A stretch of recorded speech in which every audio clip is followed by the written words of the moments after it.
జగన్మోహన్ రెడ్డి గారు నాకు అప్పిచ్చారు అని నా అఫిడవిట్ లో చేర్చడం జరిగింది. జస్ట్ ఫర్ క్లారిఫికేషన్ సేక్, సమాజంలో నిజానికి ఏ చెల్లెలికైనా తన ఆస్తిలో తన వాటా ఏ అన్నైనా తనకు ఇచ్చేయాలి. ఎందుకంటే అది ఆ ఆడబిడ్డ హక్కు. ఇయ్యాల్సిన బాధ్యత అన్నకుంటుంది.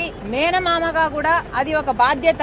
ఎందుకంటే తల్లి తర్వాత తల్లి స్థానంలో నిలబడేవాడు మేనమామ కాబట్టి. ఇది సహజంగా అందరూ పాటించే నియమం. అయితే కొంతమంది చెల్లెలికి ఇయ్యాల్సిన ఆస్తి వాటాను ఏదో తమ వాటాగా భావించి తామేదో చెల్లెలికి గిఫ్ట్ గా ఇస్తున్నాము అనంత బిల్డప్ ఇచ్చే వాళ్ళు కూడా ఈ రోజు సమాజంలో లేకపోలేదు. అది ఒకవైపు అయితే, ఇంకొంతమంది అయితే చెల్లెలు వాటా ఇవ్వాల్సింది ఇవ్వకపోగా దాంట్లో ఒక్క కొసరు చెల్లెలికిచ్చి అది కూడా అప్పు ఇచ్చినట్టుగా చూపించే వాళ్ళు కూడా ఈ రోజు సమాజంలో ఉన్నారు. ఇది వాస్తవం. ఇది దేవునికి తెలుసు. ఇది మా కుటుంబం అంతటికీ కూడా తెలుసు.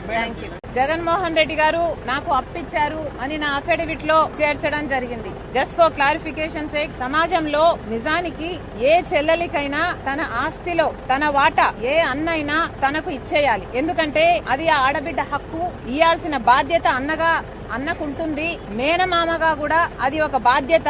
ఎందుకంటే తల్లి తర్వాత తల్లి స్థానంలో నిలబడేవాడు మేనమామ కాబట్టి. ఇది సహజంగా అందరూ పాటించే నియమం. అయితే కొంతమంది చెల్లెలికి ఇయ్యాల్సిన ఆస్తి వాటాను ఏదో తమ వాటాగా భావించి తామేదో చెల్లెలికి గిఫ్ట్ గా ఇస్తున్నాము అనంత బిల్డప్ ఇచ్చే వాళ్ళు కూడా ఈ రోజు సమాజంలో లేకపోలేదు. అది ఒకవైపు అయితే, ఇంకొంతమంది అయితే చెల్లెలు వాటా ఇవ్వాల్సింది ఇవ్వకపోగా దాంట్లో ఒక్క కొసరు చెల్లెలికిచ్చి అది కూడా అప్పు ఇచ్చినట్టుగా చూపించే వాళ్ళు కూడా ఈ రోజు సమాజంలో ఉన్నారు. ఇది వాస్తవం. ఇది దేవునికి తెలుసు. ఇది మా కుటుంబం అంతటికీ కూడా తెలుసు.